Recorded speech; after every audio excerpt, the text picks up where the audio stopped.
सल्लल्लाहु अलैहि वसल्लम ने अपने सहाबा से कहा, यमन में एक शख्स है जिसकी दुआ अगर तुम ले सको तो ले लो। उस शख्स ने जिंदगी में कभी नबी करीम सल्लल्लाहु अलैहि वसल्लम का चेहरा नहीं देखा था, फिर भी नबी करीम सल्लल्लाहु अलैहि वसल्लम ने उसका नाम लिया। वो शख्स कौन था? चलिए जानते हैं। यमन के एक गाँव में एक नौजवान रहता था, उवैस करनी। बाप का साया बचपन में ही उठ गया था। घर में थी तो बस एक बूढ़ी बीमार माँ। उवैस दिन में मेहनत मजदूरी करते, रात को अपनी माँ की खिदमत करते और जब सब सो जाते तब वो उठकर नमाज पढ़ते, रोते, अल्लाह से बातें करते। उनके पड़ोसियों को पता भी नहीं था कि ये शख्स कितना बड़ा है। उधर मदीना में नबी सल्लल्लाहु अलैहि वसल्लम ने एक दिन हजरत उमर रदी अल्लाह अन्हु और हजरत अली रदी अल्लाह अन्हु को बुलाया और फरमाया, यमन से एक काफिला आएगा, उसमें एक शख्स होगा उवैस, कबीला मुराद से। उसके जिस्म पर कोड़ का निशान था। उसने दुआ की, अल्लाह ने शिफा दी। उसकी माँ है, वो उसकी खिदमत करता है। जब वो मिले उससे अपने लिए दुआ मांगना, क्योंकि उसकी दुआ अल्लाह कबूल करता है। सहाबा हैरान हो गए। नबी करीम सल्लल्लाहु अलैहि वसल्लम किसी ऐसे शख्स की तारीफ कर रहे थे जो मदीना आया भी नहीं था।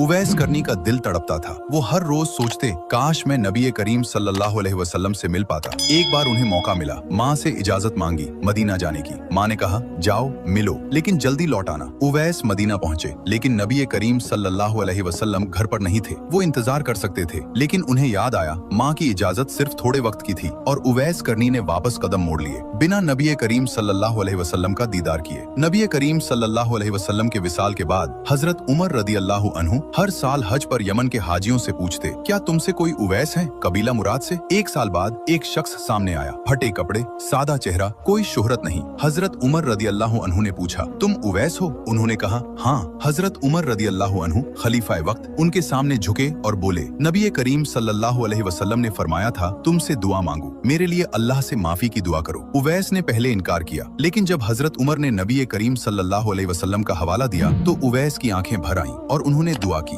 हजरत उमर रदी अल्लाह अन्हु ने पूछा, अब कहाँ जाओगे? उवैस बोले, कूफा, जहाँ कोई मुझे नहीं जानता। हजरत उमर ने कहा, मैं तुम्हारे लिए गवर्नर को खत लिखूंगा। उवैस ने मना कर दिया, मुझे लोगों में मशहूर नहीं होना, मैं बस अल्लाह के पास मशहूर रहना चाहता हूँ। उवैस करनी, जिन्होंने कभी नबी करीम सल्लल्लाहु अलैहि वसल्लम का चेहरा नहीं देखा, लेकिन नबी करीम सल्लल्लाहु अलैहि वसल्लम ने उनका नाम लिया, जिन्हें दुनिया नहीं जानती थी, अल्लाह जानता था। सोचो, अगर हम भी अपनी माँ की खिदमत करें, रात को अकेले अल्लाह के सामने रोएं और दुनिया की शोहरत से बेपरवाह रहें, तो शायद हम भी उन लोगों में हो जाएं जिन्हें जमीन नहीं जानती पर आसमान जानता है। अल्लाह हम सब की वालिदा को लंबी उम्र अता फरमाए। कमेंट में अमीन जरूर लिखें और